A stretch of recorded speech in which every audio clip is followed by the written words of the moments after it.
Hi friends, இந்த வீடியோவில் நாம் இதை பற்றி பார்க்க போகிறோம்னா சந்தியா ராகம் சீரியல் ரிவ்யூ பற்றி தான் இந்த வீடியோவில் பார்க்க போகிறோம். அதுக்கு முன்னாடி நம்ம சேனலை சப்ஸ்கிரைப் பண்ணாதவங்க கீழே இருக்கிற சப்ஸ்கிரைப் பண்ணி கிளிக் பண்ணிவிட்டு பக்கத்தில் இருக்கிற பெல் பட்டனையும் கிளிக் பண்ணிடுங்க. சரி வாங்க வீடியோக்குள்ளே போகலாம். இங்கே பார்த்தோன்னா நம்ம மகாலிங்கம் ஒரு முழுக்க கடன் வாங்கி வச்சுருப்பாங்க. இன்னொரு பக்கம் பார்த்தோன்னா புவனேஸ்வரி சொன்ன மாதிரி நம்ம சாருவுக்கு சீர்வரிசை கொடுக்கணுங்கிறதுக்காக 100 பவுன் நகைங்கிற பேரில் எல்லாமே கவரிங் நகையாக பண்ணி வச்சிருக்காங்க. இந்த விஷயம் புரியாம பத்மா பார்வதி நம்ம மணியெல்லாம் நம்பிடுறாங்க. இது ஒரிஜினல் கோல்டு தானேன்னு. ஸோ இங்க பார்த்தோம்னா நம்ம சாருவுக்கு மட்டும்தான் தெரியும் அது கவரிங் நகைன்னு. இங்க பார்த்தோம்னா புவனேஸ்வரி திட்டம் போட்டபடி மகாலிங்கம் அந்த கவரிங் நகை எல்லாத்தையும் எடுத்துட்டு நம்ம ரகுராம் வீட்டுக்கு வராங்க. அதே மாதிரி நம்ம புவனேஸ்வரியும் ரகுராம் வீட்டுக்கு வராங்க. என்ன சம்பந்தி 2 பேரும் ஒரே டைம்ல வந்திருக்கீங்க அப்படின்னு கேட்கும்போது நான் தச்சையில தனாவத்தா பார்க்க வந்தேங்கிற மாதிரி புவனேஸ்வரி நடிக்கிறாங்க. இங்க பார்த்தோம்னா மகாலிங்கம் எங்க பொண்ணுக்கு நாங்க 100 பவுன் நகை வாங்கியிருக்கோம் சம்பந்தி, அவளுக்கு என்னென்ன சீர்வரிசை பண்ணணுமோ அதனையும் பேச முடிச்சுட்டு போகலான்னு தான் வந்திருக்கோம் அப்படின்னதும் ரகுராம் ஃபேமிலி ரொம்ப சந்தோஷப்படுறாங்க. ஸோ ஒவ்வொரு நகையை அடுத்து காமிச்சதும் எல்லாருமே சந்தோஷப்பட்டு பார்த்துட்டு இருக்காங்க.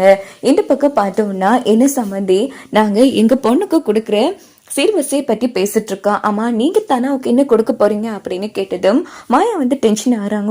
உடனே நம்ம ரகுராம் அதான் என் பொண்ணுக்கு அப்படின்னு சொல்ல வரும்போது இப்படி தௌரியம் கொடுக்கறது தப்பு இல்லையா பெரியப்பா அப்படின்னு நம்ம மாயா கேட்டதும் இங்க பாரு, நீ சின்ன பொண்ணு, பெரியவங்க பேசிட்டு இருக்கும் போது இதுக்கு தேவையில்லாம மூக்கு நுழைக்கிற அப்படின்னு சொல்லி எல்லாரும் மாயாவை திட்டினது. பெரியப்பா நான் உங்க கூட கொஞ்சம் தனியா பேசணும் அப்படின்னு சொல்லி நம்ம ரகுராமுக்கு நிறைய விஷயங்களை எடுத்து சொல்லிட்டு இருக்காங்க. மாயா சீர்வரிசை எதுக்கு கொடுக்கணும் பெரியப்பா, பணம் பொன் பொருளை கொடுக்கறது கிடையாது, நம்ம தனலட்சுமிங்கிற ஒரு பொண்ணை கொடுக்கும். அதையை தாண்டி திறமைசாலி புத்திசாலி தனமான ஒரு பொண்ணை கொடுக்குறீங்க, இங்க வாங்க அப்படின்னு சொல்லிட்டு தனா சின்ன வயசுல இருந்து விளையாடி எடுத்த கப் மெடல் எல்லாத்தையும் எடுத்து காமிக்கிறாங்க. இதை விட மிக சிறந்த சீர்வரிசை என்ன பெரியப்பா இருக்கு அப்படின்னு கேட்டதும் ரகுராம் புரிஞ்சுக்கிறாங்க. அப்படின்னு பார்த்து அது எல்லாத்தையும் ஒரு சிகப்பு துணி போட்டு மூடி எடுத்துட்டு வராங்க. பாத்தீங்களா ரகுராம் இவ்வளவு பொருள் கொடுக்க போறாரு அப்படின்னு தான் மகாலிங்கமும் புவனேஸ்வரி ஃபேமிலியும் செம ஹாப்பியா இருந்துட்டு இருக்காங்க.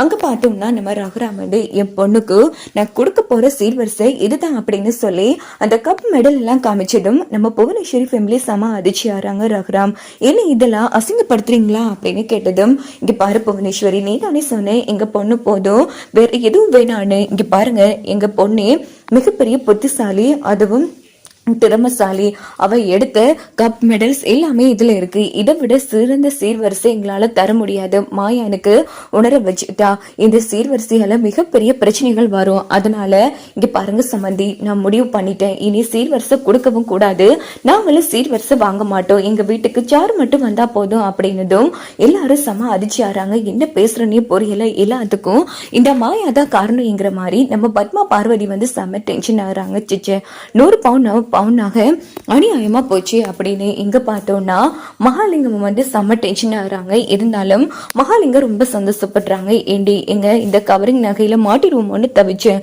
நல்ல வழியா தப்பிச்சுட்டா அப்படின்னு இங்க பார்த்தோம்னா புவனேஸ்வரி ஒன்னும் புரியாம சரி ரகுராம் நீ என்ன கொடுத்தாலும் எங்களுக்கு ஓகே தான், உன் வீட்டு பொண்ணு எங்களுக்கு மிகப்பெரிய சீர்வரிசை தான் அப்படின்னதும் இந்தாங்க இதை வாங்கிக்கோங்க அப்படின்னு சொல்லி தலை எடுத்த கப் மெடல்ஸ் எல்லாத்தையும் ரகுராம் சீர்வரிசையா கொடுக்குறாங்க. ஸோ எல்லாரும் செம்ம ஹாப்பியா வாங்கி அதுக்கப்புறமா எல்லாரும் வீட்டை விட்டு போனதும் நம்ம ரகுராம் மாயா கிட்டே உண்மையிலேயே இது எவ்வளவு பெரிய விஷயம்னு என்னால புரிஞ்சு கொள்ள முடியுது மாயா, இதனால எத்தனை பெண்களோட வாழ்க்கை பாதிக்கப்படுது, உண்மையிலேயே சொல்ல போனா நாம ஒரு பொண்ணு கொடுக்கறதே மிகப்பெரிய விஷயம், இதுல எக்ஸ்ட்ராவா இதுக்கு பணம் நகை அதெல்லாம் கொடுக்கணும், இனி யாரும் கொடுக்கவும் கூடாது, யார்கிட்டையும் நாம வாங்கவும் கூடாது, மற்றவங்க எப்படியோ தெரியா, ஆனா மாயா எனக்கு நல்லா புரிய வச்சுட்டேங்கிற மாதிரி மாயாவை பாராட்டிட்டு ரகுராம் போனதும் வர வர இந்த வீட்டுல இவளுக்கு உயர்வு அதிகமா போயிட்டு இருக்கு, அதெல்லாம் நடக்கவே கூடாதுங்கிற மாதிரி மாயா நம்ம சாரு யோசிக்கிறாங்க. இன்னொரு பக்கம் பார்த்தோம்னா மகாலிங்க டீமும் புவனேஸ்வரி டீமும் ஒன்று கூட்டிடுறாங்க. இந்த மாயா இடையில கொட்டையை கிளப்பிட்டா, கண்டிப்பா ரகுராமுக்கு இருக்கிறது ஒரே ஒரு பொண்ணு, அது தனால மட்டும்தான். சோ கண்டிப்பா ரகுராம் என்னெல்லாம் பண்ணணுமோ அந்த அளவுக்கு பண்ணிருப்பாரு. கடைசியில ஒரு கொண்ட நூலு கொண்ட நூலுக்கு கூட உதவாத இந்த கப் மெடல்ஸ் சீர்வரிசையா கொடுக்குற அளவுக்கு பண்ணிட்டாலே அப்படின்னு சொல்லி செம்ம டென்ஷனா கத்திட்டு இருக்காங்க. அப்ப நம்ம மகாலிங்கம் பாத்தீங்களா, இதான் அந்த மாயா இருக்கும் வரைக்கும் அந்த வீட்டுல இருந்து ஒரு குண்டூச கூட நம்மளால தொட முடியாது. அந்த மாயாவை இல்லாம பண்ணா மட்டும்தான் ரகுரா குடும்பத்தை நாம அசைக்க முடியுங்கிற மாதிரி மகாலிங்கம் வந்து பேசிட்டு இருக்காங்க. அந்த மாயா என்ன பெரிய கொம்பா, அவளுக்கு இந்த புவனேஸ்வரி யாருன்னு காட்டுறச்சு அப்படின்னு டென்ஷன் ஆயிட்டு புவனேஸ்வரி அங்க இருந்து போயிடுறாங்க. அப்ப நம்ம சாரு வந்து என்னப்பா இது, இந்த மாயா வந்து இப்படி கொட்டையை கிளப்பிட்டா, எப்ப பார்த்தாலும் அவளோட பவுசு அதிகரிச்சுட்டே போகுதுப்பா, எனக்கு சுத்தமா பிடிக்கலப்பா, தயவு பண்ணி இந்த மாயாவை ஏதாச்சும் பண்ணிடுங்கப்பா. எனக்கு சீனுவுக்கும் கல்யாணம் நடக்கும் போது அந்த மாயா நின்றா எங்க சீனு மாயா கழுத்துல தாலி கட்டுருவானு பயமா இருக்குப்பா, எனக்கு தயவு பண்ணி அவளை கல்யாணத்துக்கு முன்னாடியே நாம இந்த ஊரை விட்டும் இல்லப்பா நாட்டை விட்டே விரட்டி அடிக்கணும் அப்படின்னு கவலைப்படாதுமா.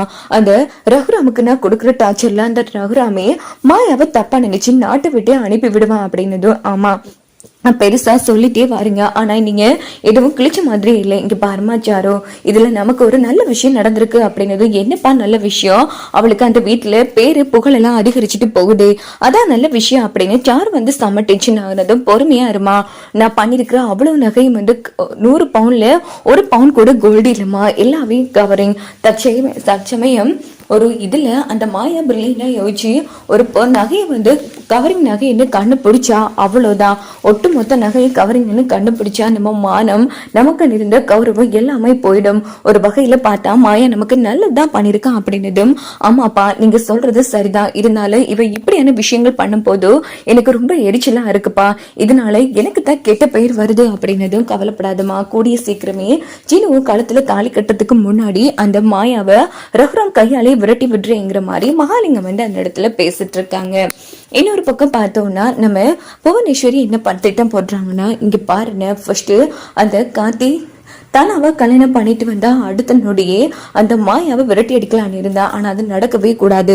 இவங்க 2 பேரும் கல்யாணமும் நல்லபடியா நடக்கணும்னா அந்த மாயா இந்த ஊர்லயே இருக்க கூடாதுன்னு கண்டிப்பா அவளோட புத்திசாலித்தனத்தால நம்மளோட திட்டமும் என்னன்னு கண்டுபிடிச்சிருவா. ஒன்னும் அவ உயிரோட இருக்க கூடாது, இல்லையா இந்த நாட்டை விட்டு போகணுங்கிற மாதிரி சொன்னது சொல்லிக்கலமா, கவலைப்படாத நான் பாத்துக்கிறேங்கிற மாதிரி நம்ம புவனேஸ்வரோட அண்ணன் வந்து திட்டம் போடுவாங்க.